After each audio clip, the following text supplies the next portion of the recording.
Hello everyone, तो आप सभी का स्वागत है most power packed lecture on acid base and salt में। इस वन शॉट लेक्चर को देखने के बाद आपको यह चैप्टर याद ही नहीं बल्कि आपके दिमाग में एकदम से छप जाएगा। और यहाँ पर हम लोग इस चैप्टर को एकदम बेसिक से छोटे छोटे एग्जाम्पल जो आप डेली लाइफ में देखते हैं, आसपास देखते हैं, वैसे वैसे एग्जाम्पल की मदद से इस चैप्टर को हम लोग बहुत ही आसानी से समझने वाले हैं। तो आइए हम लोग शुरू करते हैं। और अगर आपको इस चैप्टर का नोट्स चाहिए तो आप नीचे कमेंट में बता दीजिएगा, मैं आपको लिंक सेंड कर दूंगा नोट्स का। तो चलिए हम लोग स्टार्ट कर लेते हैं। तो सबसे पहले हम बात करेंगे एसिड के बारे में, फिर बात करेंगे बेस के बारे में, उसके बाद हम बात करेंगे सॉल्ट के बारे में। तो चाहिए हम लोग स्टार्ट करते हैं अपने इस चैप्टर को और फिनिश करते हैं। तो देखिए, on the basis of chemical properties all the compound can be classified into three groups. यानी कि केमिकल प्रॉपर्टीज के बेसिस पर जितने भी कंपाउंड है उनको तीन कैटेगरी में डिवाइड किया गया है। वो तीन कैटेगरी कौन कौन है? तो पहला हमारा एसिड है, सेकंड क्या है? तो सेकंड हमारा बेस है, थर्ड क्या है? तो थर्ड हमारा सॉल्ट है। यानी आप याद रखेंगे कि केमिकल प्रॉपर्टी के आधार पर बेसिस पर जब कंपाउंड को डिवाइड किया गया तो उसको तीन ग्रुप में डिवाइड किया गया। कौन कौन सा? पहला एसिड, दूसरा बेस और तीसरा सॉल्ट। और इस चैप्टर में हमें इन तीन कंपाउंड्स के बारे में अच्छे से पढ़ना है। तो आइए हम लोग शुरू करते हैं। तो देखिए, सबसे पहले इस चैप्टर में एनसीईआरटी में देखेंगे तो आपको कुछ टर्म्स के बारे में बताया गया है कि सबसे पहले बात किया गया है इसमें इंडिकेटर्स के बारे में कि इंडिकेटर्स क्या होते हैं। तो देखिए, indicators for testing acid and base. यानी इंडिकेटर जो होते हैं वो किस लिए होते हैं? एसिड और बेस को टेस्ट करने के लिए होते हैं, पता करने के लिए होता है। ये बताता है हमें कि कौन सा चीज एसिडिक है और कौन सा चीज बेसिक है। यानी कि एक तरह से ये बताने का काम करता है, कि पहचानने का काम करता है कि कौन एसिड है और कौन बेस है। यानी इंडिकेटर की मदद से हम ये बता सकते हैं कि कोई भी चीज जो हमें दिया गया है वो एसिड है या फिर से बेस है। अगर आपको एग्जाम में डेफिनेशन लिखने के लिए आ जाए इंडिकेटर्स क्या होते हैं तो आप इसको लिख सकते हैं। देखिए, it is a dye which tell us whether the substance we are testing is an acid or base by change in its color। यानी एक इसका डेफिनेशन को अगर हम बात करें समझेंगे तो देखिए, एक तरह का डाई होता है। ठीक है, क्या होता है? डाई होता है जो कि हमें बताता है कि कोई भी चीज एसिड है और बेस है। कैसे बताता है? तो अपने कलर को चेंज कर कर। मान लीजिए इंडिकेटर है, मान लीजिए ये हमारा इंडिकेटर है, ये कुछ पेपर टाइप का है जो हमारा क्या है? इंडिकेटर है। इसको हम एसिड में डालेंगे तो इसका कलर कुछ और दिखेगा। अगर इसको हम अगर बेस में डालेंगे तो इसका कलर कुछ और दिखेगा। यानी मान लीजिए अभी ब्लू ग्रीन टाइप का है तो इसको एसिड में डालेंगे तो ब्लू हो जाएगा, बेस में डालेंगे तो इसका कलर बदल के कैसा हो जाएगा? रेड हो जाएगा। यानी कि अपने कलर को चेंज करके हमें बताता है कि कोई भी चीज एसिड है या फिर से बेस है।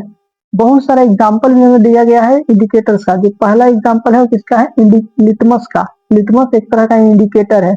और देखिए, इसके मदद से हम लोग कैसे पता कर सकते हैं कि कोई भी चीज एसिड है या फिर से बेस है। तो देखिए, जैसे ही आप लिटमस को एसिड में डालिएगा तो acid turn blue litmus to red. Acid क्या करता है? अगर आप ब्लू लिटमस पेपर को एसिड में डालिएगा तो उसका कलर कैसा बदल देगा? रेड कर देगा। यानी अगर ब्लू लिटमस को अगर आप एसिड में डालते हैं और उसका कलर अगर लाल हो जाता है तो आप समझ जाइए कि वहां पर क्या है? एसिड है। उसी तरह base turn red litmus to blue. अगर लाल लिटमस पेपर को, रेड लिटमस पेपर को आप बेस में डालिएगा तो उसका कलर कैसा हो जाता है? तो ब्लू हो जाता है।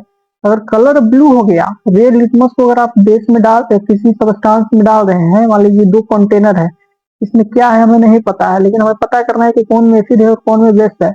अगर हम रेड लिटमस को डालते हैं इसमें भी और इसमें भी, मान लीजिए कि और ये हमारा कंटेनर ए है और ये कंटेनर का नाम हम बी रख दिए हैं। तो मान लीजिए ए में डाले तो इसका कलर हमको नहीं कुछ चेंज हुआ, लेकिन इसमें जैसे ही बी में डाले तो इसका कलर ब्लू हो गया। रेड लिटमस डाले थे इसमें, लेकिन कलर कैसा हो गया? डालने के बाद ब्लू कलर का वो लिटमस पेपर हो गया। तो समझ जाएंगे कि वहां पर इस कंटेनर में क्या है? बेस है। उसी तरह एक मिथाइल ऑरेंज भी हमारा इंडिकेटर होता है जो कि रेड कलर देता है एसिड में। मतलब क्या, अगर एसिड में इसको डालते हैं तो रेड कलर दिखाएगा। येलो कलर इन बेसिक सॉल्यूशन। अगर मिथाइल ऑरेंज को आप बेसिक सॉल्यूशन में डालेंगे तो येलो कलर दिखा देगा। अगर येलो कलर दिख गया तो समझिए कि वो सॉल्यूशन हमारा बेसिक सॉल्यूशन है। उसी तरह फिनोप्थलीन भी हमारा एक इंडिकेटर होता है जो कि एसिड में डालने पर कलरलेस रहता है कलरलेस इन एसिडिक सोल्यूशन, अपना कोई कलर नहीं दिखाएगा एसिडिक सोल्यूशन में। जैसे ही इसको हम बेस में डालेंगे तो एक ऐसा कलर शो कर देगा, पिंक कलर दिखाएगा। कैसा कलर दिखाएगा बाबू? तो पिंक कलर दिखाने लगता है। फिनोल्फ्थालीन को एसिडिक सोल्यूशन में डालिएगा तो कोई कलर नहीं दिखाएगा, कलरलेस रहेगा। लेकिन जैसे इसको बेसिक सोल्यूशन में डालते हैं तो ये पिंक कलर दिखाने लगता है। नेक्स्ट एक इंपॉर्टेंट बात यहाँ पर आप नोट करिएगा, लिटमस एक नेचुरल इंडिकेटर होता है। लिटमस क्या होता है? एक नेचुरल इंडिकेटर होता है जो प्लांट से ऑब्टेन किया जाता है। उस प्लांट का नाम क्या है? लाइकन है। किस प्लांट से लिटमस को ऑब्टेन किया जाता है? तो लाइकन नाम के एक प्लांट से ऑब्टेन किया जाता है। किसको? लिटमस को। नेक्स्ट देखिए, टर्मेरिक भी हमारा एक तरह का इंडिकेटर होता है। टर्मेरिक मतलब समझते हैं? हल्दी। हल्दी भी एक तरह का इंडिकेटर है। टर्न्स रेड इन बेसिक सोल्यूशन, जैसे ही हल्दी को आप बेसिक सोल्यूशन में डालिएगा तो उसका कलर कैसा हो जाता है? टर्मेरिक का रेड हो जाता है। उसी तरह रेड कैबेज एक्सट्रैक्ट एक होता है, ये भी एक तरह का इंडिकेटर है जो कि remain red in acidic solution. Acidic solution में तो लाल ही रहेगा। रेड कैबेज एक्सट्रैक्ट है वो एसिडिक सोल्यूशन में डालने पर अपना लाल ही रहेगा, जैसा उसका पहले कलर था वैसा ही इसका कलर आ जाएगा। लेकिन turn green in basic solution, लेकिन जैसे ही रेड कैबेज एक्सट्रैक्ट को आप बेसिक सोल्यूशन में डालते हो तो इसका कलर कैसा हो जाता है? ग्रीन कलर हो जाता है। आप याद रखिएगा। चलिए हम लोग आगे बढ़ते हैं। एक और इंडिकेटर होता है क्या? Olfactory indicator. ओल्फैक्टरी इंडिकेटर, तो ये क्या होता है? आइए हम लोग देखते हैं। Those substance which smell changes in acid और base solutions are called olfactory indicator. यानी ऐसे सबस्टांस जिसका जो स्मेल है, सुगंध है, वो चेंज होता है एसिडिक सॉल्यूशन और बेसिक सॉल्यूशन में डालने पर, उसे हम ओल्फैक्टरी इंडिकेटर कहते हैं। जैसे कि ओनियन जो होता है, प्याज होता है, एक तरह का ओल्फैक्टरी इंडिकेटर है। उसी तरह वेनिला भी हमारा एक ओल्फैक्टरी इंडिकेटर होता है, क्योंकि इसको हम एसिडिक या बेसिक सॉल्यूशन में डालेंगे तो जो इसका स्मेल है वो बदल जाता है। और ओल्फैक्टरी इंडिकेटर का आप ये डेफिनेशन याद रखेंगे कि जिसका स्मेल चेंज होता हो एसिडिक और बेसिक सॉल्यूशन में, उसे हम ओल्फैक्टरी इंडिकेटर कहते हैं। देखिए जैसे कि एग्जांपल को समझाया भी गया है, both onion and vanilla has characteristic pleasant smell. देखिए जो प्याज है, वेनिला है, सबका एक अपना सुगंध होता है, स्मेल होता है। जैसे ओनियन का स्मेल कैसा होता है? पंजेंट होता है, तीखा होता है, ऐसा स्मेल होता है जो कि आंखों में जलन देता है। उसी तरह वेनिला का जो स्मेल होता है, इसका स्मेल अच्छा होता है। तो इसका एक कैरेक्टरिस्टिक स्मेल है। अब इसको एसिड और बेसिक में डालेंगे तो देखिए क्या होगा। तो if basic solution is added to them their characteristic smell cannot be detected. यानी कि अगर हम लोग ओनियन या वेनिला में बेसिक सॉल्यूशन को डाल देते हैं तो जो इसका कैरेक्टरिस्टिक स्मेल है, जैसे कि ओनियन का पंजेंट स्मेल है, तीखा स्मेल है, वेनिला का बढ़िया स्मेल है, वो आपको दिखाई, मतलब कि स्मेल गायब हो जाएगा, एक तरह से आपको स्मेल ही नहीं आएगा। लेकिन if basic solution is added to them, अगर हम लोग एसिडिक सॉल्यूशन को ऐड करते हैं उनमें, तो it does not destroy there characteristic smell. तो वो उसका कैरेक्टरिस्टिक जो स्मेल है, जो ओनियन का हमारा तीखा स्मेल है, इस तरह का स्मेल जिसका है, वेनिला का अच्छा स्मेल है, उसको डिस्ट्रॉय नहीं करेगा। जैसा उसका स्मेल है वैसा स्मेल आते रहेगा। यानी अगर स्मेल खत्म हो गया सोल्यूशन में डालने पर तो बेसिक सोल्यूशन, अगर स्मेल जैसा था वैसा ही है तो एसिडिक सोल्यूशन। सिंपल है। अब आइए बात करते हैं एसिड के बारे में। तो देखिए एसिड क्या होता है? Acid are those chemical substance which have sour taste। यानी एसिड वो केमिकल सब्सटेंस है जिसका टेस्ट कैसा हो? खट्टा हो। जैसा कि आप नींबू देखे हैं, नींबू हो गया, ऑरेंज हो गया, इन सभी चीजों का टेस्ट कैसा होता है? खट्टा होता है। यानी इनमें एक तरह से मान लीजिए क्या मिलता है हमको? एसिड मिलता है। उसी के कारण उसका टेस्ट कैसा होता है? सोर, यानी कि खट्टा होता है। यानी कि एसिड वो चीज है जो उसके जिसमें क्या हो? खट्टा टेस्ट हो, सोर टेस्ट हो। तो नींबू हो गया, ऑरेंज हो गया, इस सब में हमारा क्या पाया जाता है? एसिड पाया जाता है, जिसके कारण उसका टेस्ट खट्टा होता है, सोर होता है। अब देखिए एक होता है organic acid. Acid present in plant material and animal. Organic acid आप किसको कहेंगे? ऑर्गेनिक एसिड आप किसको कहेंगे? तो वैसा एसिड जो कि प्लांट में मिलता हो, एनिमल में मिलता हो, उसको हम लोग क्या कह देंगे? ऑर्गेनिक एसिड कह देंगे। सिंपल आप याद रखिएगा। जैसे कि मान लीजिए विनेगर है हमारा, या सिट्रिक एसिड है जो हमारा, ये हमारा कहाँ मिलता है? लेमन में मिलता है। तो ये हमारा कैसा एसिड है? ऑर्गेनिक एसिड है, क्योंकि लेमन में मिल रहा है, एक तरह का प्लांट से मिल रहा है, तो हमारा ऑर्गेनिक एसिड है। उसी तरह विनेगर भी हमारा एक ऑर्गेनिक एसिड है। देखिए एग्जाम्पल भी दिया गया है, एसिटिक एसिड हो गया, इथेनोइक एसिड हो गया, ये सब हमारा कहाँ मिलता है, विनेगर में मिलता है। सिट्रिक एसिड आपको कहाँ मिलता है, तो लेमन में और ऑरेंज में आपको सिट्रिक एसिड मिलता है। लैक्टिक एसिड जो होता है आपको कहाँ मिलता है, तो सोर मिल्क और कर्ड में, यानी कि खट्टा दूध और दही में आपको पूछा जाएगा कौन सा एसिड है, तो लैक्टिक एसिड होता है। उसी तरह टार्टेरिक एसिड आपको टर्माइंड यानी कि इमली में और अनराइप ग्रेप्स में मिलता है। ऑक्जेलिक एसिड आपको टमाटो में, टमाटर में मिलता है। फॉर्मिक और methanoic acid ant sting and nettles में मिलता है। देखिए एनिमल्स में भी आपको मिल गया, ये सब आपको प्लांट में मिल गया और ये वाला हमारा एनिमल में मिल गया, अंट में मिल गया। इसलिए जितना भी एसिड है कौन सा एसिड है, ऑर्गेनिक एसिड है, क्योंकि हमने देखा था कि वो एसिड जो कि प्लांट और एनिमल में मिलते हैं उसे हम क्या कहते हैं, ऑर्गेनिक एसिड कहते हैं। नेक्स्ट देखिए, एक होता है मिनरल एसिड। तो ये क्या होता है, तो देखिए मिनरल एसिड क्या होता है, acid prepare from the mineral of earth, यानी वो एसिड जो हमारे अर्थ के मिनरल से बनाया जाता हो। अगर सिंपल भाषा में अगर आप इसको समझना चाहें तो ऑर्गेनिक एसिड हमारा प्लांट और एनिमल में मिल रहा था, और जो मिनरल एसिड है इसको हम लोग लेबोरेटरी में बनाते हैं, लैब में बनाते हैं। इन तरह एसिड को हम क्या कह देते हैं, मिनरल एसिड कह देते हैं, जिन्हें हम लेबोरेटरी में प्रिपेयर करते हैं। किससे, तो मिनरल से बनाते हैं, ये आप याद रखिएगा। मिनरल एसिड का एग्जांपल क्या होता है, तो हाइड्रोक्लोरिक एसिड जिसका फॉर्मूला HCl होता है, सल्फ्यूरिक एसिड जिसका फॉर्मूला H2SO4 होता है, नाइट्रिक एसिड जिसका फॉर्मूला HNO3 होता है, कार्बोनिक एसिड जिसका फॉर्मूला H2CO3 होता है। ये आप याद रखिएगा। नेक्स्ट देखिए, स्ट्रॉन्ग एसिड और वीक एसिड क्या होते हैं।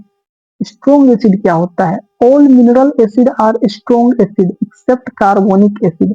जितने भी मिनरल एसिड होते हैं जिन्हें हम लैब में बनाते हैं मिनरल से, ये सभी हमारा बहुत ही स्ट्रॉन्ग एसिड होता है, लेकिन इसमें एक एक्सेप्शन है, क्या, कार्बोनिक एसिड, जिसका फॉर्मूला क्या था, H2CO3। इस वाले एसिड को छोड़कर जितना भी मिनरल एसिड है सभी हमारा कैसा है, स्ट्रॉन्ग एसिड है। ये भी हमारा मिनरल एसिड ही है, लेकिन ये हमारा स्ट्रॉन्ग नहीं होता है, कैसा होता है, वीक होता है। बाकी जितना भी मिनरल एसिड है वो सभी हमारा कैसा एसिड है, स्ट्रॉन्ग एसिड है।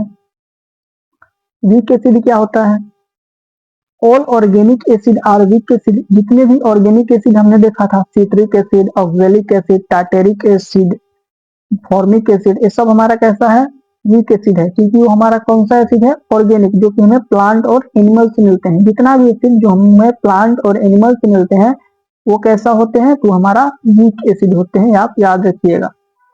नेक्स्ट देखिए, एक होता है कंसंट्रेटेड एसिड और एक होता है डाइल्यूट एसिड। तो कंसंट्रेटेड एसिड क्या होता है, contain the minimum possible amount of water in it, जिसमें बहुत कम मात्रा में, कम अमाउंट में वाटर हो, उस एसिड को हम लोग कॉन्सेंट्रेटेड एसिड कह देते हैं। या तो उसमें पानी हो ही ना, या फिर से थोड़ा बहुत पानी हो, उसे हम कॉन्सेंट्रेटेड एसिड कहते हैं। एक डाइल्यूटिंग एसिड होता है, तो diluting acid is obtained by mixing the concentrated acid with water, यानी कि यही जो कंसंट्रेटेड एसिड था जिसमें पानी थोड़ा था या फिर से नहीं था, उसी में अगर हम पानी को ऐड कर देते हैं तो जो एसिड बनता है उसे हम डाइल्यूटिंग एसिड या फिर से डाइल्यूट एसिड कहते हैं। नेक्स्ट देखिए, डाइल्यूशन ऑफ एसिड हम लोग कैसे कर सकते हैं। तो देखिए, dilution of concentrated acid is always done by adding concentrated acid to water, यानी कि देखिए आपको एसिड को पानी में डालना है, ना कि आपको पानी को ही एसिड में डालना है। अगर आप पानी को एसिड में डालिएगा तो बहुत हीट प्रोड्यूस करता है, जिससे आपका जो फेस है वो जल सकता है।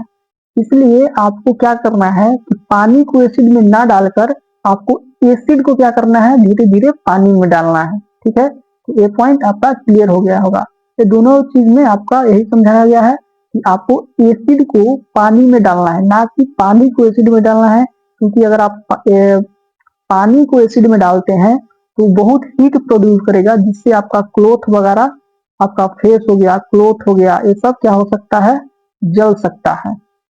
यहाँ तक कि जो ग्लास कंटेनर है जिसमें आप एसिड को रखे हैं वो भी क्या कर सकता है, टूट सकता है, एक्सेसिव हीट होने के कारण, बहुत ज्यादा हीट होने के कारण।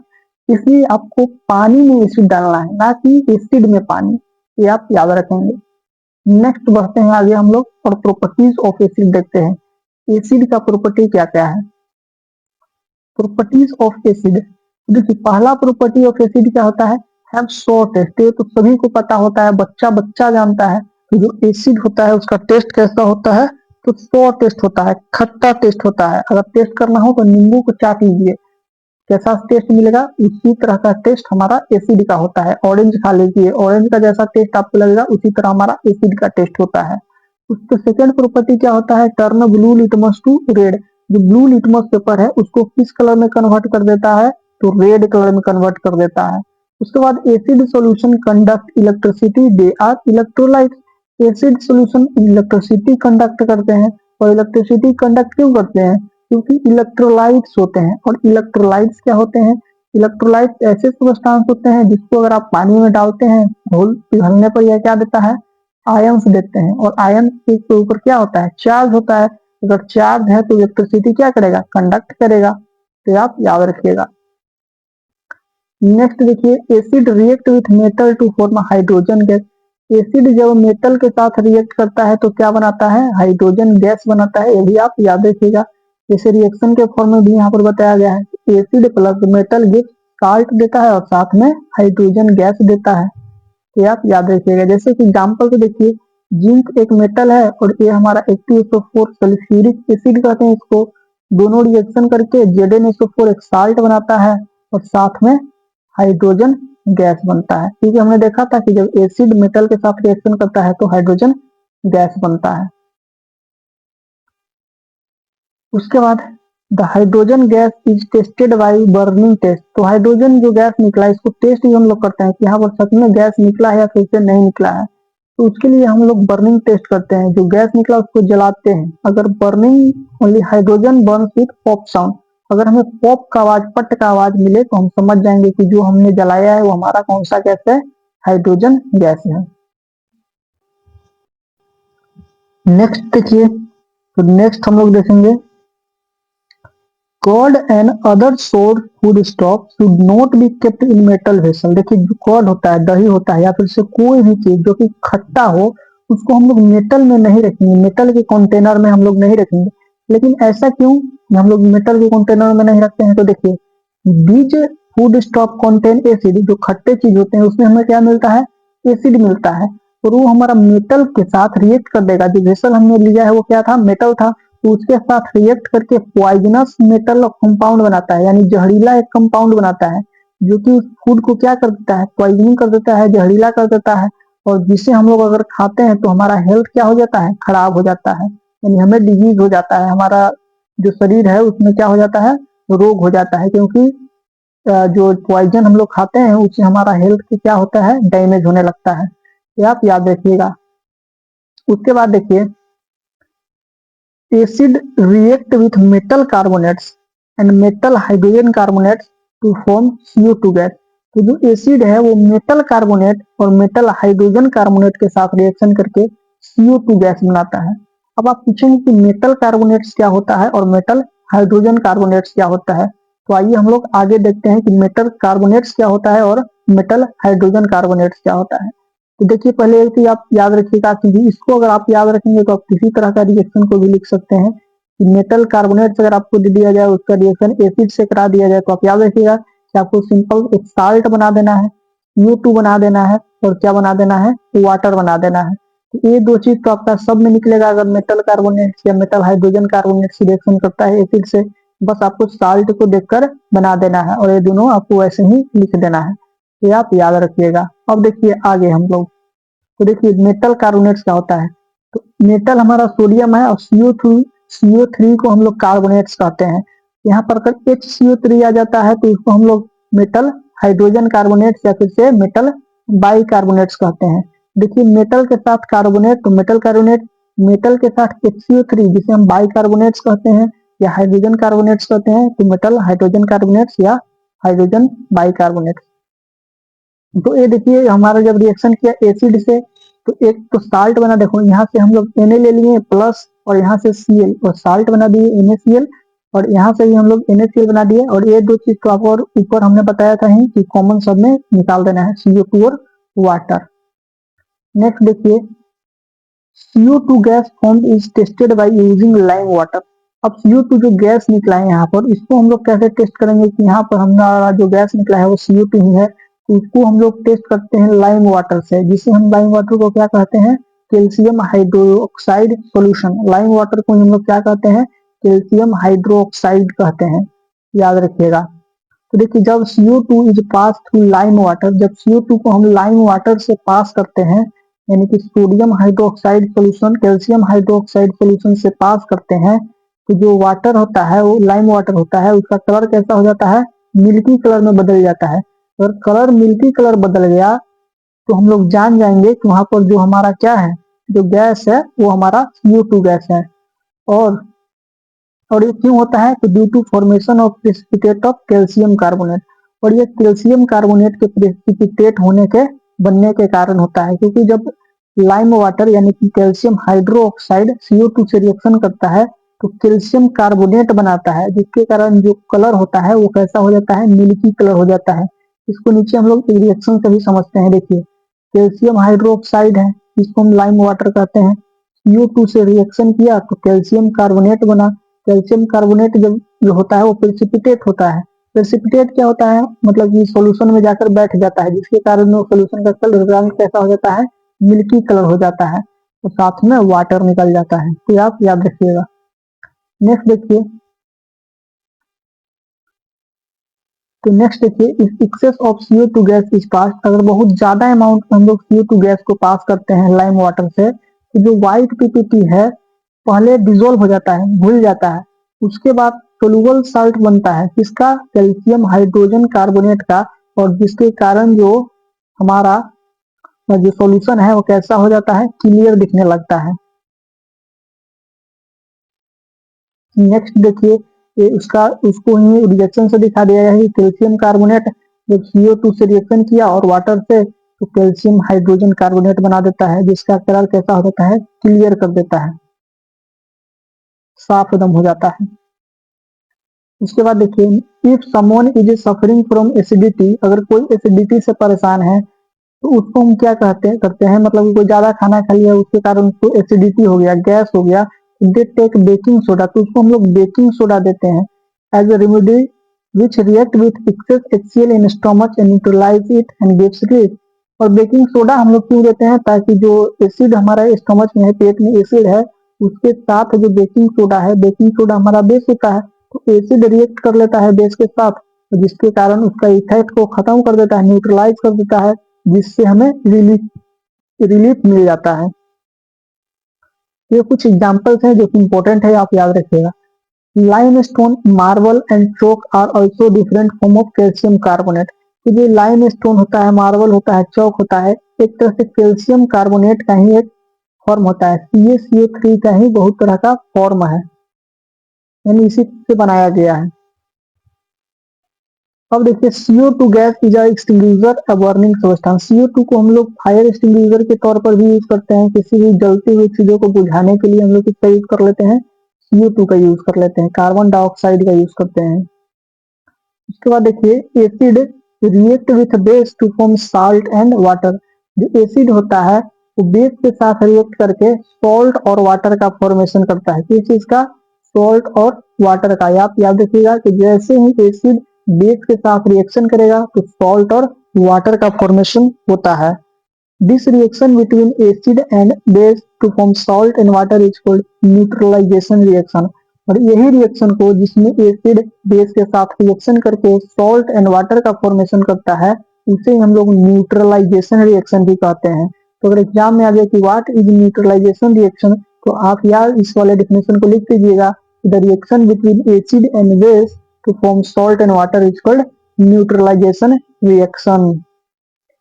नेक्स्ट देखिए, उसी का एक एग्जांपल दे दिया गया है कि NaOH एक बेस होता है, HCl एसिड है, हाइड्रोक्लोरिक एसिड है, तो सॉल्ट और NaCl और वाटर का फॉर्मेशन हो गया है, क्योंकि एसिड बेस के साथ रिएक्शन करेगा तो सॉल्ट और वाटर का फॉर्मेशन करेगा। नेक्स्ट देखिए, acid react with metal oxide to form salt and water.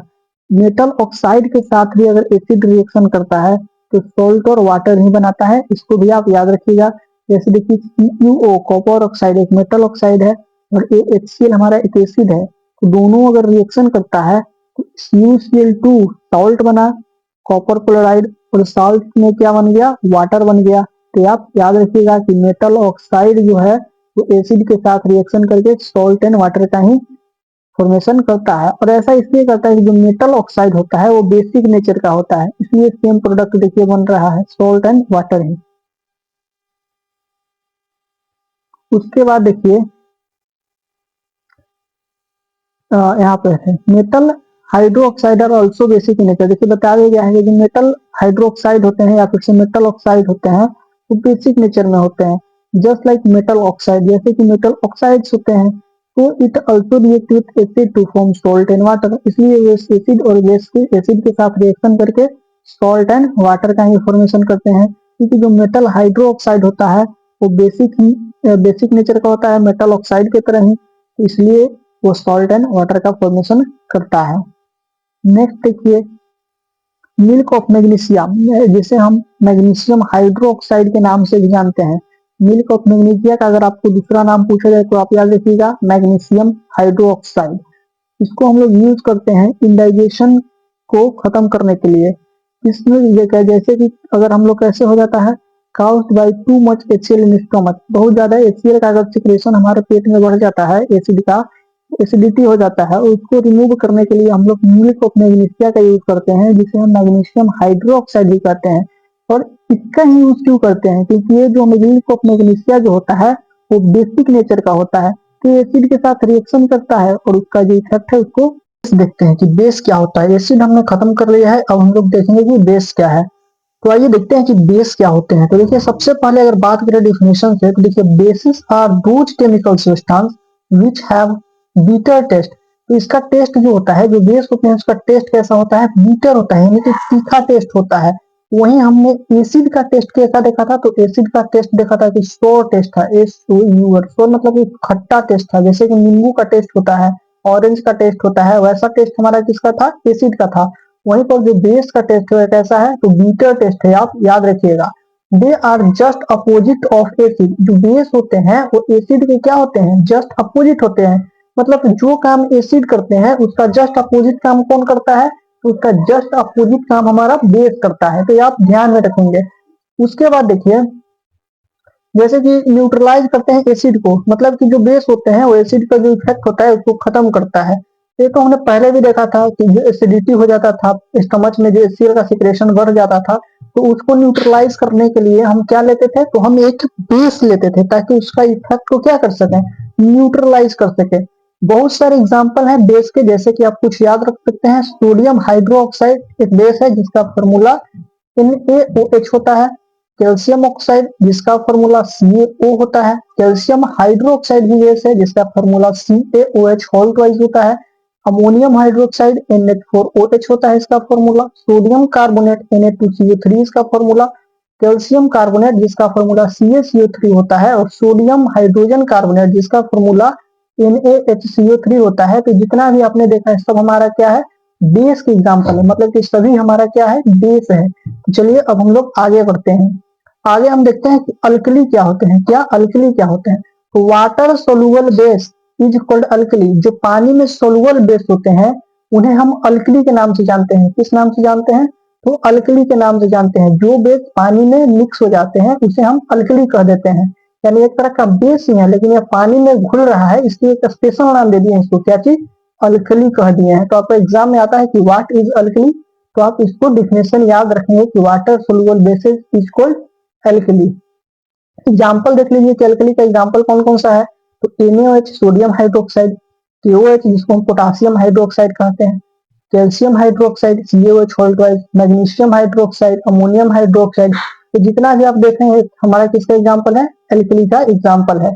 अब बात आता है कि what do all bases have in common. जितने भी बेस होते हैं उसके पास ऐसा क्या प्रॉपर्टी है जो कि सभी बेस के पास है, मतलब जितना भी बेस है सबके पास वो कैरेक्टर होगा ही। तो देखिए क्या होता है, देखिए जितना भी बेस है all dissolve in water to produce hydroxide ion. OH minus को, जो OH माइनस लिखा हुआ है, इसको हम लोग हाइड्रो ऑक्साइड आयन कहते हैं। क्या कहते हैं, हाइड्रो ऑक्साइड आयन कहते हैं। और जितना भी बेस है उसको आप पानी में डालिएगा वाटर में, तो वो OH माइनस आयन यानी कि हाइड्रोक्साइड आयन क्या करता है, रिलीज करता है। जैसे कि देखिए सोडियम हाइड्रोक्साइड को हमने पानी में डाला तो Na प्लस और OH माइनस, OH माइनस क्या है, हाइड्रोक्साइड आयन।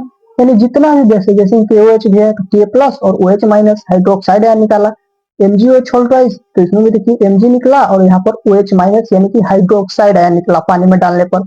तो जितना भी बेस है सब क्या करता है, पानी में डालने पर हाइड्रो ऑक्साइड आयन रिलीज करता है। तो आप याद रखिएगा कि सभी बेस का एक तो सिंगल प्रॉपर्टी है जो कि जितना भी बेस है सबके पास होगा, अगर हम बेस को पानी में डालेंगे तो OH माइनस आयन यानी कि हाइड्रो ऑक्साइड आयन क्या करता है, रिलीज करता है। नेक्स्ट देखिए स्ट्रॉन्ग बेस हम किसको बोलेंगे, स्ट्रॉन्ग बेस को देखिए कंप्लीटली आयोनाइजिंग वाटर, वो बेस स्ट्रॉन्ग कहलाएंगे जो पूरी तरह आयंस में टूट जाएंगे पानी में डालने पर, उन्हें हम स्ट्रॉन्ग बेस कहेंगे। यानी कि पूरा तरह टूट जाएगा, 100% अगर पानी में डालने पर टूट रहा है तो उसे हम स्ट्रॉन्ग बेस कहेंगे। देखिए यहाँ लिखा भी हुआ है produce large number of OH ion, यानी कि इसको अगर हम पानी में डालते हैं स्ट्रॉन्ग बेस को तो बहुत ज्यादा संख्या में OH माइनस आयन यानी कि हाइड्रोक्साइड आयन को रिलीज करता है। स्ट्रॉन्ग बेस का एग्जाम्पल आप याद रखेंगे NaOH sodium hydroxide and KOH potassium hydroxide, ये हमारा स्ट्रॉन्ग बेस है। अगर इसको आप पानी में डालते हैं तो पूरे तरह से आयंस में टूट जाता है। नेक्स्ट देखिए वीक बेस, कि वीक बेस किसको हम लोग बोलेंगे, तो पार्सली आयोनाइज्ड इन वाटर, ये 100% नहीं टूटता है। मतलब कि इसको अगर हम पानी में डालेंगे तो पूरा तरह से आयंस में नहीं टूट जाएगा, कुछ कुछ टूटेगा कुछ नहीं भी टूटेगा। तो यहाँ पर जो small amount of OH minus ion निकलता है यानी कि कम अमाउंट में हाइड्रोक्साइड आयन यहाँ पर रिलीज होगा। जैसे कि अगर वीक का आपसे एग्जाम्पल पूछा जाए तो याद रखेंगे NH4OH ammonium hydroxide, CaOH whole twice जिसे हम कैल्शियम हाइड्रोक्साइड कहते हैं, MgOH होल ट्वाइस जिसको हम लोग मैग्नीशियम हाइड्रोक्साइड कहते हैं। ये हमारा वीक बेस के कैटेगरी में आता है, क्योंकि ये इसको अगर हम पानी में डालते हैं तो 100% आयंस में नहीं टूटता है। उसके बाद हम देखेंगे प्रॉपर्टीज ऑफ बेस, बेसिस के हमारे पास क्या क्या सब प्रॉपर्टीज है। तो देखिए सबसे पहला है तो आप सभी जानते हैं बीटर इन टेस्ट, जो बेस होता है उसका टेस्ट कैसा होता है, बीटर होता है, तीखा होता है। अगर टेस्ट करना हो तो आपके घर में सोप होगा, साबुन होगा, उसको आप अपनी जीभ से टेस्ट करके देखिएगा, जिस जैसा उसका टेस्ट लगेगा वैसा ही हमारा बेस का टेस्ट होता है, क्योंकि साबुन भी हमारा एक तरह से बेसिक नेचर का होता है। नेक्स्ट देखिए फील सॉपी टू टच, यानी कि स्लिपरी रहेगा, अगर आप उसको छुएंगे तो मतलब यहाँ पे फिसलेगा, सोपी रहेगा। जैसे कि सॉप की एग्जांपल बताए दिए। Turn red litmus to blue, अगर आप बेस में रेड लिटमस पेपर को डालते हैं, रेड लिटमस पेपर क्या है, एक इंडिकेटर है जो कि हमें बताता है कि कोई भी चीज बेस है या फिर से एसिड है। तो अगर रेड लिटमस को आप डालिएगा बेस के अंदर तो उसका कलर कैसा हो जाएगा, ब्लू कलर हो जाएगा। यानी कि कोई पेपर है जिसको हम मान लीजिए कह दें क्या है हमारा रेड लिटमस पेपर है, इसको अगर आप बेस में डालिएगा तो इसका कलर कैसा हो जाएगा, ब्लू कलर में कन्वर्ट हो जाएगा। तो हम जान जाएंगे कि वो चीज हमारा क्या है, बेस है। उसी तरह देखिए फोर्थ प्रॉपर्टी क्या कर रहा है, कंडक्ट इलेक्ट्रिसिटी इन सॉल्यूशन, जो बेस होते हैं वे इलेक्ट्रिसिटी को भी कंडक्ट करते हैं, क्योंकि ये इलेक्ट्रोलाइट्स होते हैं। यह जो बेस होता है वो पानी में डालने पर आयंस में टूट जाते हैं और आयंस के पास चार्ज होता है जो कि मूव करता है और जिसके कारण ये इलेक्ट्रिसिटी प्रोड्यूस करता है, इसलिए इलेक्ट्रोलाइट्स भी होते हैं। सिक्स्थ प्रॉपर्टी देखिए bases react with some metal to form hydrogen gas, जो बेस होते हैं वो कुछ मेटल्स के साथ रिएक्शन करके हाइड्रोजन गैस का फॉर्मेशन भी करते हैं। जैसे हम एग्जांपल से समझते हैं, देखिए कोई बेस है, मान लीजिए कोई भी बेस हो सकता है, वो मेटल से रिएक्शन करेगा तो यहाँ साल्ट बनेगा और साथ में हाइड्रोजन गैस बनेगा। तो ये आप याद रखिएगा, जैसे जिसके मदद से आप कोई भी रिएक्शन देखेंगे कि बेस है और मेटल है तो आराम से जानिएगा कि उसका प्रोडक्ट क्या बनने वाला है, साल्ट और हाइड्रोजन गैस बनने वाला है। तो आसानी से प्रोडक्ट बना दीजिएगा। इसलिए ये वाला चीज आप अच्छे से याद कर लेंगे कि जब बेस मेटल से रिएक्शन करेगा तो क्या क्या बनता है, तो क्या बनता है, सॉल्ट एंड हाइड्रोजन गैस। एक एग्जांपल भी देख लेते हैं। तो एग्जांपल में हम लोग देखेंगे, देखिए NaOH एक हमारा बेस है, सोडियम हाइड्रोक्साइड, जिंक हमारा एक मेटल होता है, और यहाँ पर देखिए दोनों रिएक्शन करें Na2ZNO2 सोडियम जिंकेट बनाता है, एक साल्ट हमारा होता है, और साथ में क्या बन गया, हाइड्रोजन गैस बन गया। ये आप याद रखेंगे। नेक्स्ट देखिए seventh property, base react with acid to form salt and water. तो देखिए बेस जब एसिड से रिएक्शन करेगा तो क्या बनता है, सॉल्ट प्लस वाटर का फॉर्मेशन होता है।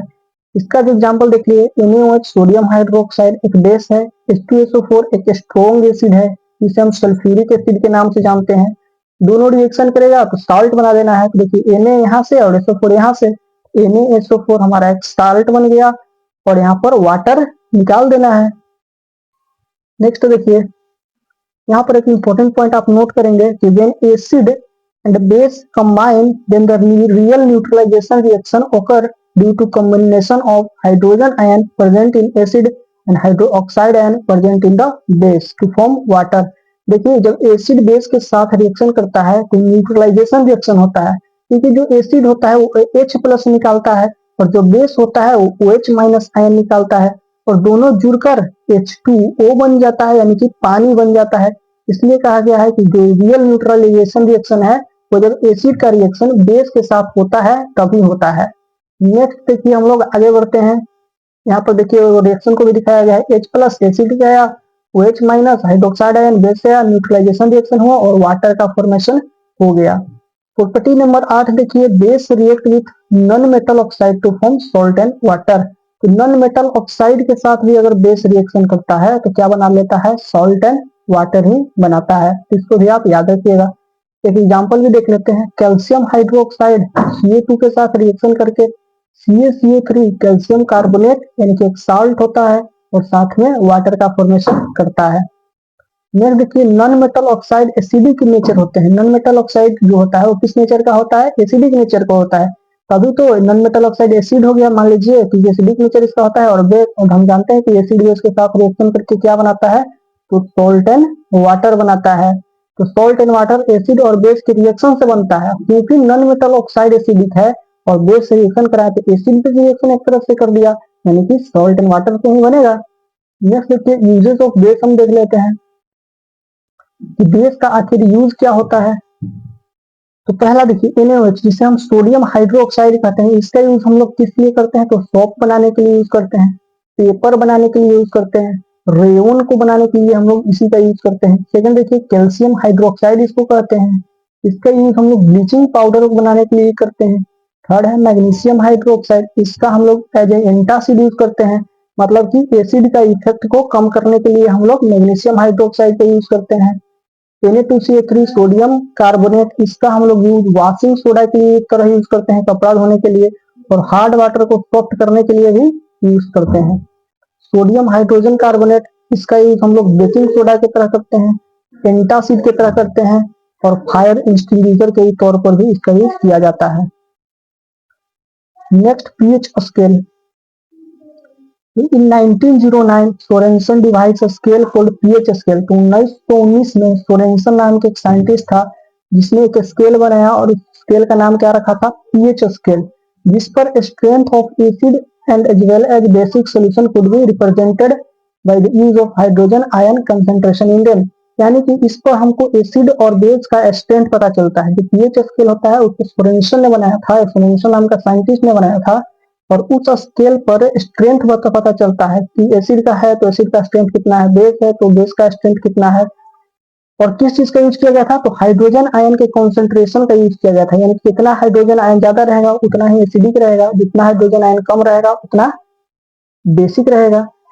देखिए the term pH, the term pH में जो पी होता है इसका मतलब होता है क्या, पोटेंट, जिसका मतलब होता है पावर।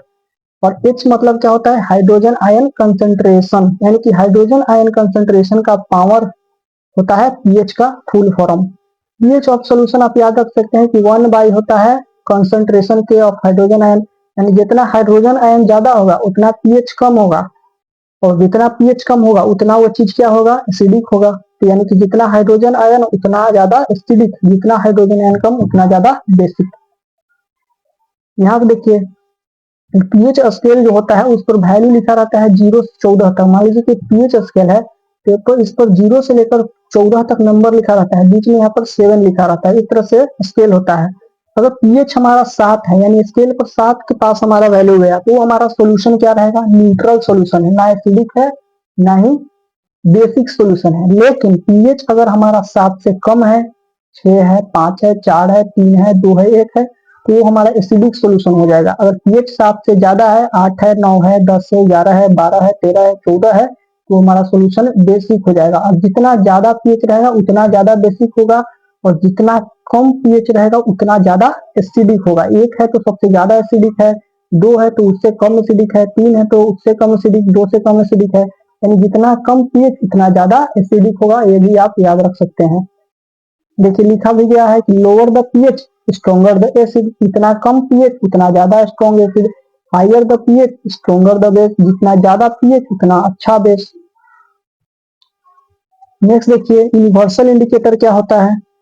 इसको अभी आप याद रख सकते हैं कि मिक्सचर होता है बहुत सारे मेनी डिफरेंट इंडिकेटर और डाइस का, मतलब बहुत सारे इंडिकेटर को मिक्स करके ये जो यूनिवर्सल इंडिकेटर है इसको बनाया जाता है, और जो कि डिफरेंट कलर देता है डिफरेंट पीएच के वैल्यू पर, यानी अलग अलग पीएच वैल्यू पर अलग अलग कलर को शो करता है। कौन सा इंडिकेटर? तो यूनिवर्सल इंडिकेटर, जो कि मिक्सचर ऑफ इंडिकेटर से बनाया गया है।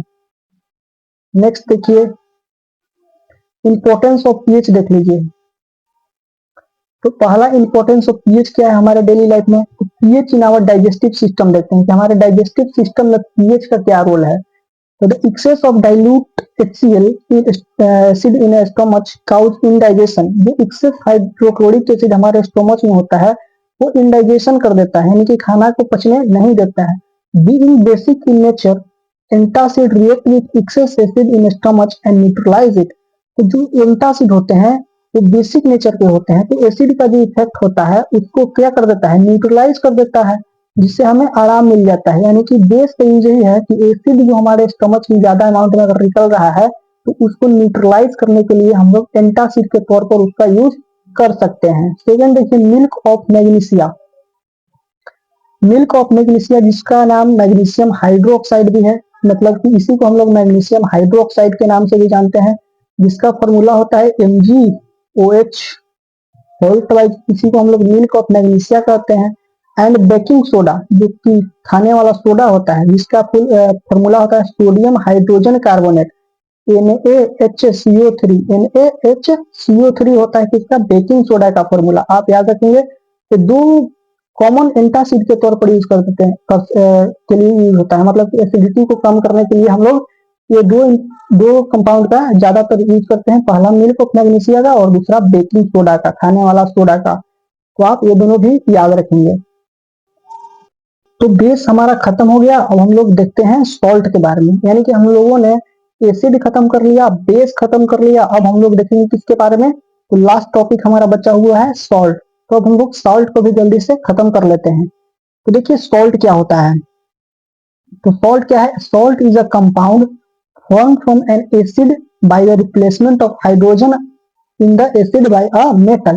यानी कि सोल्ट जो है कैसे बनता है? एसिड से। कैसे बनता है? एसिड से बनता है। किस तरह से? तो replacement of hydrogen in acid, जो हाइड्रोजन का एसिड का हाइड्रोजन होता है उसको हम लोग मेटल से रिप्लेस कर देते हैं, बदल देते हैं, तो हमारा क्या बन जाता है?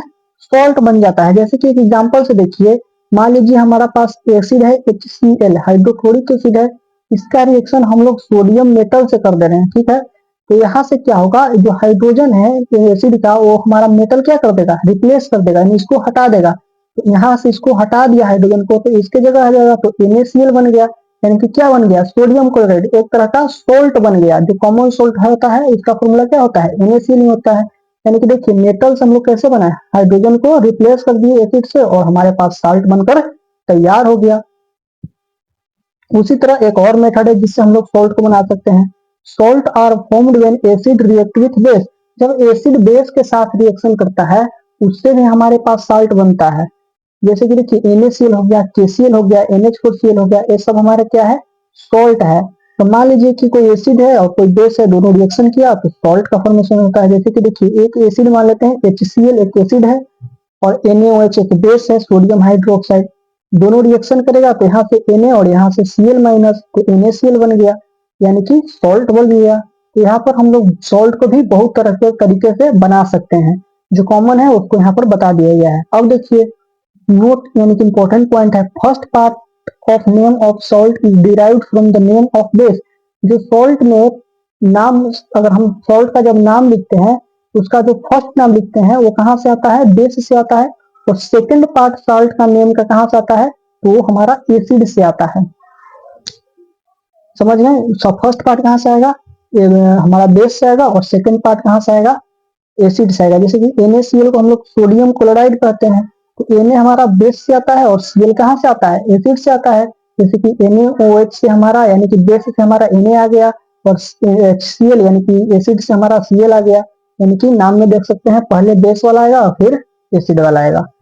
अब कुछ इंपॉर्टेंट बात आप याद रखेंगे, जैसे कि देखिए क्लोराइड किसको कहते हैं, तो हाइड्रोक्लोरिक एसिड से जितना भी सॉल्ट बनता है उसको हम क्लोराइड नाम से जानते हैं। उसी तरह साल्ट ऑफ सल्फ्यूरिक एसिड से जितना भी सॉल्ट बनता है उसको हम सल्फेट के नाम से जानते हैं। नाइट्रिक एसिड से जितना भी साल्ट बनता है तो उसको हम नाइट्रेट के नाम से जानते हैं। कार्बोनिक एसिड से सॉल्ट बनता है तो कार्बोनेट कहते हैं, और एसिटिक एसिड से जो साल्ट बनता है उसको एसिटेट कहते हैं। मान लीजिए एसिटिक एसिड कोई बेस से रिएक्शन करके सॉल्ट बनाया तो उसको हम एसिटेट कह देंगे। मान लीजिए हाइड्रोक्लोरिक एसिड किसी बेस के साथ रिएक्शन करके सॉल्ट बनाया तो उसको हम लोग साल्ट ऑफ हाइड्रोक्लोरिक एसिड कह देंगे। तो चलिए अब हम लोग आगे बढ़ते हैं। अब प्रॉपर्टी देख लेते हैं कि कुछ प्रॉपर्टी क्या है हमारे पास साल्ट का। तो जो साल्ट होते हैं मोस्टली क्या होते हैं, मोस्टली हमारा जो साल्ट होता है वो सॉलिड होता है। उसके बाद उसका मेल्टिंग एंड बॉइलिंग पॉइंट क्या होता है, हाई होता है, ज्यादा होता है। उसको मतलब कि मेल्ट करने के लिए भी ज्यादा टेम्परेचर देना पड़ता है, बॉयल करने के लिए भी ज्यादा टेम्परेचर देना पड़ता है। सोलूबल इन वाटर होता है, सॉल्ट को जब आप पानी में मिक्स करिएगा तो सोलूबल हो जाएगा, मिक्स हो जाएगा अच्छी तरह से। ये इलेक्ट्रोलाइट्स भी होते हैं, तभी तो इलेक्ट्रिसिटी को कंडक्ट करते हैं। क्योंकि ये जो साल्ट होता है देखे होंगे कि आप अगर घर में वोल्टेज नहीं आता है तो जो अर्थिंग होता है उसके पास हम लोग सॉल्ट डाल देते हैं, क्योंकि ये अच्छा हमारा क्या होता है, इलेक्ट्रोलाइट्स होता है, इलेक्ट्रिसिटी को कंडक्ट कराता है। ये आयनिक कंपाउंड होते हैं, आयंस में टूट जाते हैं। जैसे कि NaCl एक सॉल्ट है, सोडियम क्लोराइड, इसको पानी में डालिएगा तो Na प्लस और Cl माइनस यानी आयंस में टूट जाएगा। ये हमारा आयनिक कंपाउंड है। उसके बाद कटायन और अनायन इसमें होता है, तो देखिए प्लस यानी कि कटायन और Cl माइनस यानी कि अनायन, तो इसमें कटायन और अनायन दोनों होते हैं सॉल्ट्स में। तो ये आप याद रखेंगे। कुछ एग्जाम्पल्स दिया हुआ है सॉल्ट का, इसको आप एक बार देख लेंगे। ऐसे उतना इंपॉर्टेंट नहीं है ये वाला चीज, लेकिन एक बार आप पढ़ लेंगे। फैमिली ऑफ सॉल्ट क्या होता है, फैमिली ऑफ सॉल्ट देखिए salt having same positive ion और same negative ion are said to belong to same family of salt. यानी जिस भी सॉल्ट में सेम पॉजिटिव आयन हो या फिर से सेम नेगेटिव आयन हो, अगर कोई भी मतलब किसी के पास सेम पॉजिटिव आयन है तो मतलब कि वो हमारा एक फैमिली का है, जो उसमें नेगेटिव आयन सेम है तो हमारा एक फैमिली से है। जैसे कि एग्जांपल से देखिए NaCl और KCl दोनों एक फैमिली से है, क्लोराइड साल्ट है। कैसे, क्योंकि इसमें जो Cl माइनस है इसमें भी Cl माइनस है, इसमें भी Cl माइनस है, यानी निगेटिव आयन दोनों में क्या है, Cl माइनस है, इसलिए दोनों एक फैमिली का है। किस फैमिली से, तो क्लोराइड के फैमिली से है, इसलिए हम इसको क्लोराइड साल्ट भी कहते हैं। टाइप ऑफ सॉल्ट भी देख लेते हैं कि कितने तरह के सॉल्ट होते हैं। तो पहला न्यूट्रल सॉल्ट होता है, तो salt of strong acid and strong base are neutral salt. यानी वो सॉल्ट जो कि स्ट्रॉन्ग एसिड और स्ट्रॉन्ग बेस के रिएक्शन से बनते हैं उसे हम न्यूट्रल सॉल्ट कहते हैं। कौन सा सॉल्ट कहते हैं, न्यूट्रल सॉल्ट कहते हैं, जिसका pH 7 होता है। कितना होता है, 7 के बराबर होता है। जो न्यूट्रल सॉल्ट होते हैं उसका pH कितना होता है, तो 7 होता है। देखिए HCl एक स्ट्रॉन्ग एसिड है, हाइड्रोक्लोरिक एसिड। सोडियम हाइड्रोक्साइड एक वीक स्ट्रॉन्ग बेस है और दोनों रिएक्शन किया तो NaCl बना, और NaCl का pH कितना होगा, तो 7 होगा, क्योंकि ये हमारा न्यूट्रल सॉल्ट है। उसी तरह H2SO4 और KOH के रिएक्शन से K2SO4 बनता है और इसका भी pH 7 होगा, क्योंकि हमारा एक न्यूट्रल सॉल्ट है। क्योंकि जो स्ट्रॉन्ग एसिड और स्ट्रॉन्ग बेस के रिएक्शन से बनते हैं उन सॉल्ट को हम लोग न्यूट्रल सॉल्ट के नाम से जानते हैं। सेकंड देखिए एसिडिक। एसिडिक सॉल्ट कौन होते हैं, salt of strong acid and weak base. देखिए एसिडिक कब बनेगा, जब कोई एक कंपोनेंट उसका स्ट्रॉन्ग होगा। एसिड अगर स्ट्रॉन्ग रहेगा तभी तो एसिडिक बनेगा। स्ट्रॉन्ग एसिड और वीक बेस है तो उसका साल्ट हमारा कैसा होगा, एसिडिक हो जाएगा। और उसका pH 7 से क्या रहेगा, कम रहेगा, क्योंकि हमारा एसिडिक है और आप सभी जानते हैं कि एसिड का pH 7 से कम होता है। उसी तरह देखिए एग्जांपल अमोनियम हाइड्रोक्साइड एक वीक बेस होता है और HCl एक स्ट्रॉन्ग एसिड है। दोनों रिएक्शन करके अमोनियम क्लोराइड NH4Cl का फॉर्मेशन करते हैं और साथ में पानी का फॉर्मेशन करते हैं। ये जो साल्ट बना है, साल्ट कैसा होगा हमारा, अमोनियम क्लोराइड एसिडिक होगा, क्योंकि इसका ये हमारा वीक बेस और स्ट्रॉन्ग एसिड से बना हुआ है। उसी तरह बेसिक सॉल्ट क्या होते हैं, तो बेसिक सॉल्ट में देखिए एसिडिक सॉल्ट में स्ट्रॉन्ग एसिड था, तो बेसिक सॉल्ट में स्ट्रॉन्ग बेस होगा और वीक एसिड होगा, यानी स्ट्रॉन्ग बेस और वीक एसिड के जो सॉल्ट बनते हैं मिक्सर रिएक्शन से, वो हमारा बेसिक सॉल्ट बनते हैं और इसका पीएच 7 से ज्यादा होता है क्योंकि हमारा बेसिक नेचर का होता है। जैसे कि H2CO3 एक वीक एसिड है और NaOH एक स्ट्रॉन्ग बेस है, दोनों रिएक्शन किया Na2CO3 बनाया जो कि एक बेसिक सॉल्ट है। उसी तरह एसिटिक एसिड एक वीक एसिड है और सोडियम हाइड्रोक्साइड स्ट्रॉन्ग बेस है। सोडियम एसीटेट बनाया जो कि एक सॉल्ट है और किस नेचर का है, तो बेसिक नेचर का है, इसका पीएच 7 से ज्यादा होगा। नेक्स्ट देखिए कॉमन सॉल्ट के बारे में अब हम लोग पढ़ते हैं। सोडियम क्लोराइड के बारे में पढ़ लेते हैं कि सोडियम क्लोराइड क्या है। तो एक जो केमिकल नेम होता है सोडियम क्लोराइड का, केमिकल नेम क्या है कॉमन सॉल्ट का, सोडियम क्लोराइड। इसका फॉर्मूला क्या होता है, NaCl। इसको लैब में हम लोग कैसे बनाते हैं, अगर आपसे पूछा जाए कि laboratory preparation of sodium chloride लिखिए तो कैसे लिख दिएगा, तो देखिए NaOH जब रिएक्शन करता है HCl से तो NaCl का फॉर्मेशन होता है और साथ में वाटर का फॉर्मेशन होता है। और कैसे बनाया जाता है, तो लैब में बनाया जाता है। तो आप याद रखिएगा, अगर पूछा जाए कि लेबोरेटरी मेथड लिखिए तो सोडियम क्लोराइड का बनाने का। Common salt is also obtained from, देखिए कॉमन सॉल्ट को ऐसा नहीं है कि एक ही मेथड से बना सकते हैं, और भी मेथड है जिसकी मदद से हम लोग कॉमन सॉल्ट को यानी सोडियम क्लोराइड को बना सकते हैं। पहला क्या है, तो सी वाटर से बना सकते हैं by the process of evaporation. तो इसमें क्या करते हैं हम लोग कि जो सी का पानी होता है उसको हम लोग कहीं पर जमा कर लेते हैं, जैसे कि पॉन्ड में जमा कर लिए। उसके बाद वो जो सन है उसके उससे हमारा क्या होता है, पानी इवापोरेट करने लगता है, तो मतलब कि इवापोरेट करके जो वाष्प है निकल जाता है और नीचे जो बच जाते हैं हमारा क्या बच जाता है, सॉल्ट बच जाता है। तो इस मेथड से भी हम लोग सी वाटर से भी हम लोग इवापोरेशन प्रोसेस से हम लोग सॉल्ट को बना सकते हैं, जिसमें हम लोग पानी को इवापोरेट कर देते हैं, धूप से गर्म होकर पानी इवापोरेट कर जाता है और नीचे जो बच जाता है हमारा साल्ट बच जाता है। अंडरग्राउंड डिपोजिट में भी हमारा साल्ट होता है, जैसे कि जमीन के अंदर जाइएगा तो वहां से भी साल्ट को निकाला जाता है। Rock salt is mind from underground deposit, यानी जो रॉक साल्ट होता है उसको हम लोग अंडरग्राउंड से निकालते हैं। तो इस तरह से हम लोग सॉल्ट को निकाल सकते हैं। यूज क्या है कॉमन सॉल्ट का, तो देखिए कॉमन सॉल्ट का क्या यूज है, raw material for making many chemicals. बहुत सारे केमिकल्स को बनाने के लिए हम लोग इसका as a raw material use करते हैं। रॉ मटेरियल मतलब कि क्या, तो इसी के मदद से हम लोग बहुत तरह का केमिकल प्रिपेयर कर सकते हैं। कुकिंग फूड में भी हम लोग घर में जो खाना बनता है वहां पर भी हम लोग यही नमक का यूज करते हैं, कॉमन सॉल्ट का यूज करते हैं, तो इसका तो यूज बहुत ज्यादा है। नेक्स्ट देखिए अचार को प्रिजर्व करने के लिए भी इसका यूज किया जाता है। आपने देखा होगा घरों में कि अचार में इसको नमक को डाल दिया जाता है ताकि अचार प्रिजर्व रह सके, बचा रह सके। मैन्युफैक्चर ऑफ सोप में भी इसका यूज होता है, साबुन बनाने के लिए भी नमक का यूज किया जाता है, कॉमन सॉल्ट का यूज किया जाता है। आइस को पिघलाने के लिए रोड्स पर विंटर में, ठंडे के दिनों में आइस को मेल्ट करने के लिए भी हम लोग नमक का यूज करते हैं। केमिकल फ्रॉम कॉमन सॉल्ट, देखिए अब हम लोग कुछ इंपॉर्टेंट केमिकल्स के बारे में देखते हैं। तो देखिए पहला है सोडियम हाइड्रोक्साइड, जिसको हम लोग कॉस्टिक सोडा के नाम से भी जानते हैं। सोडियम हाइड्रोक्साइड का फॉर्मूला क्या होता है, NaOH होता है। सोडियम हाइड्रोक्साइड का फॉर्मूला क्या होता है, NaOH होता है। इसको हम लोग किस नाम से जानते हैं, तो कॉस्टिक सोडा के नाम से भी जानते हैं। कैसे बनता है, electrolysis of concentrated aqueous solution of NaCl which is called Bryan.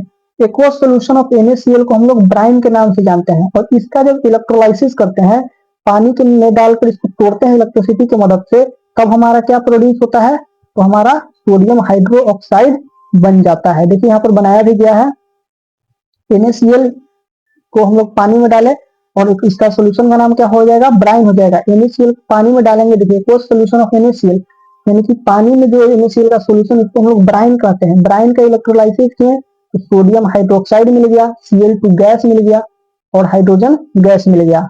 तो देखिए एक चीज आप याद रखिएगा, इसमें जो क्लोरीन गैस है वो एनोड पर मिलता है। कहाँ मिलता है, एनोड पर मिलता है। और जो हाइड्रोजन गैस है वो हमारा कैथोड पर मिलता है। उसके बाद सोडियम हाइड्रोक्साइड कहाँ बनता है, तो नियर द कैथोड बनता है। आप याद रखिएगा कि कैथोड के पास कौन बनता है, सोडियम हाइड्रोक्साइड बनता है और हाइड्रोजन गैस बनता है इस प्रोसेस में। Above process is called chloro alkali process. और इस मेथड से, जिस मेथड से हमने इसको बनाया है सोडियम हाइड्रोक्साइड को ब्राइन का इलेक्ट्रोलाइसिस करके, इसी मेथड को हम लोग क्लोरो अल्कली प्रोसेस के नाम से जानते हैं। अगर एग्जाम में आए कि क्लोरो अल्कली प्रोसेस लिखिए सोडियम हाइड्रोक्साइड का बनाने का, तो आप इस प्रोसेस को लिख देंगे। Next use of sodium hydroxide देख लेते हैं, इसका यूज हम कहाँ करते हैं, तो सोप एंड डिटर्जेंट बनाने के लिए हम लोग इसका यूज करते हैं सोडियम हाइड्रोक्साइड का। आर्टिफिशियल टेक्सटाइल फाइबर्स बनाने के लिए यूज करते हैं। पेपर को बनाने के लिए हम लोग इसका यूज करते हैं। बॉक्साइट ओर को हम लोग प्यूरिफाई करने के लिए भी हम इसका यूज करते हैं। डिग्रीजिंग मेटल्स ऑयल्स रिफाइनिंग, डिग्रीजिंग करने के लिए भी मेटल्स का हम लोग यूज करते हैं, रिफाइनिंग के लिए यूज करते हैं। डाइज और ब्लीचेस बनाने के लिए भी हम लोग सोडियम हाइड्रोक्साइड का यूज करते हैं।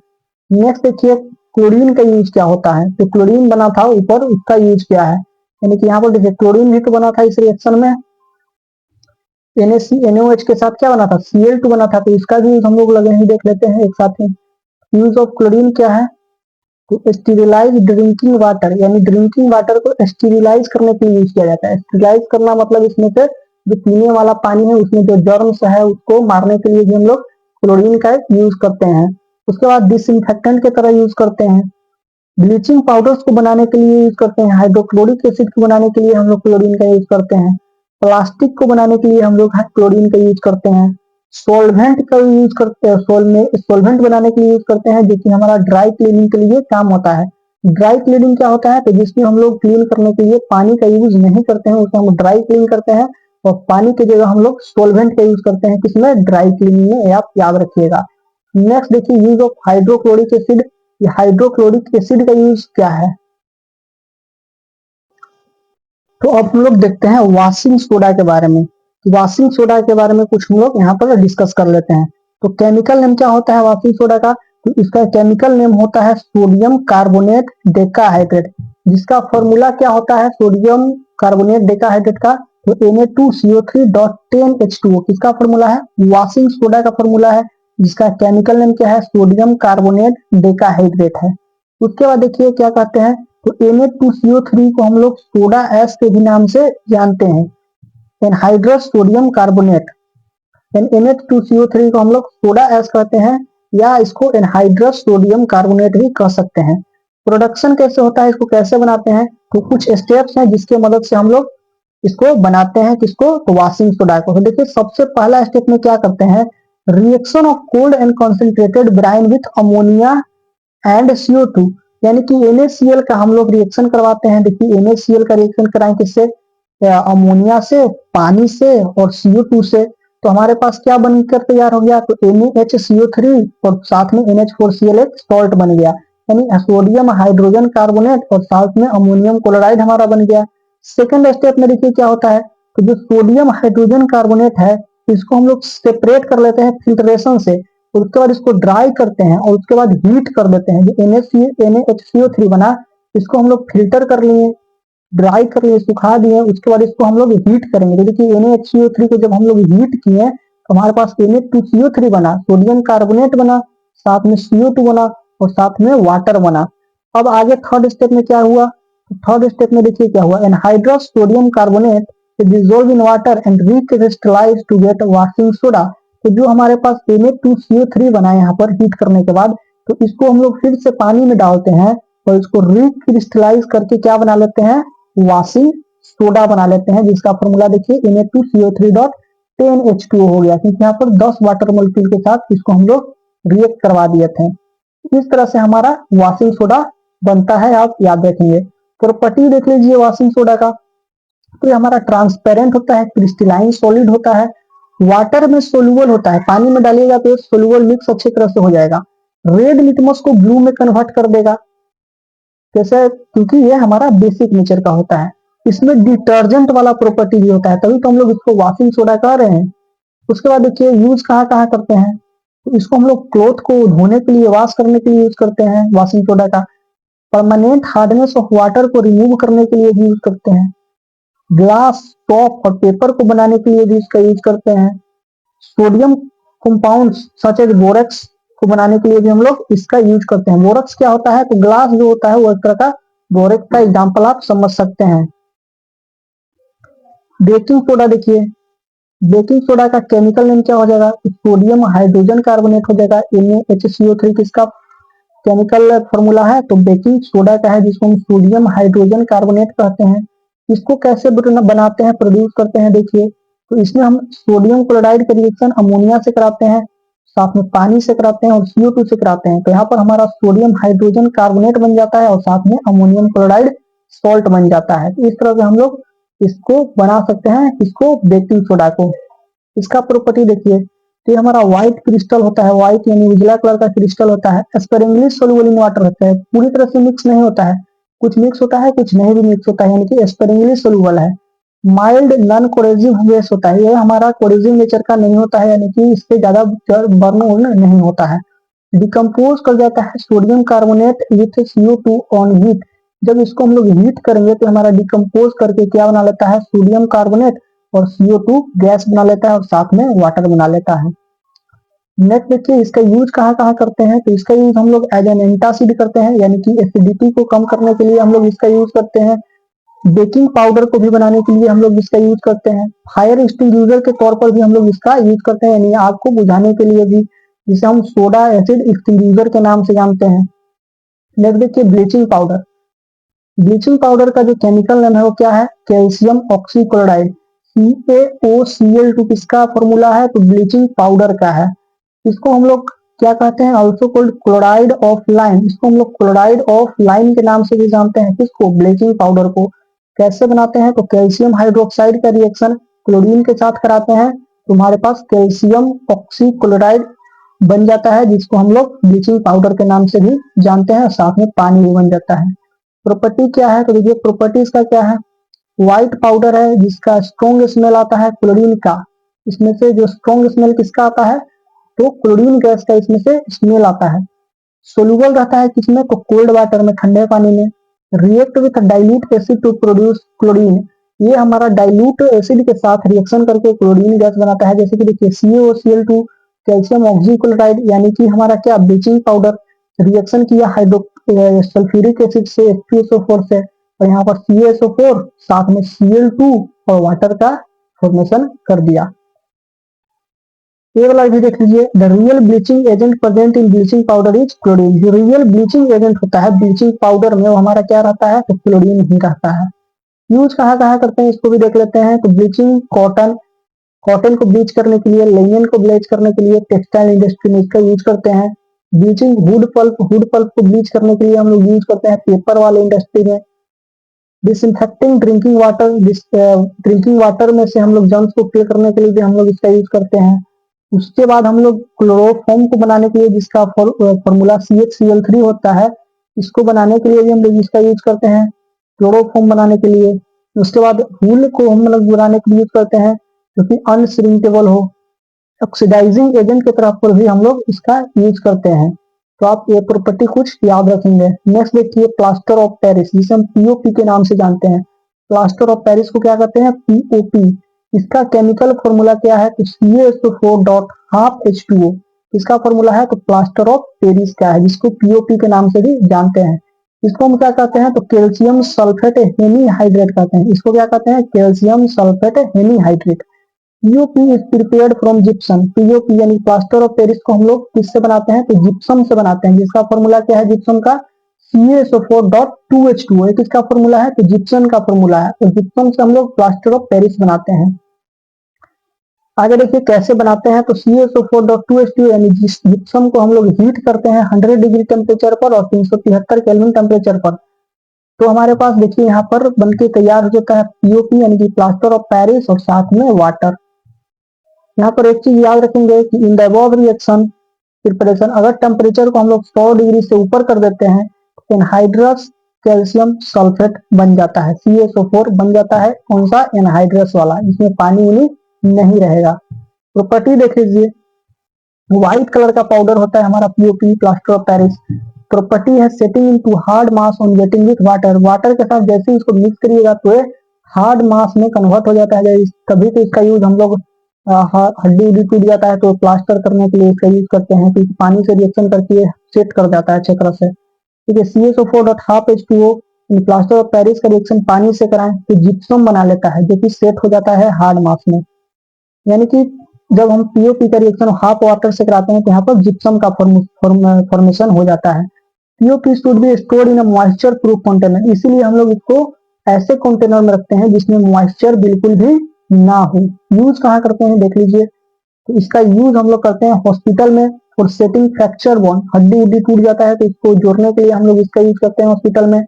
खिलौने बनाने के लिए भी इसका यूज करते हैं, डेकोरेटिव मटेरियल्स बनाने के लिए यूज करते हैं, चीप ऑर्नामेंट्स बनाने के लिए यूज करते हैं, कॉस्मेटिक्स बनाने के लिए यूज करते हैं, ब्लैकबोर्ड बनाने के लिए भी हम लोग इसका यूज करते हैं, चौक बनाने के लिए यूज करते हैं।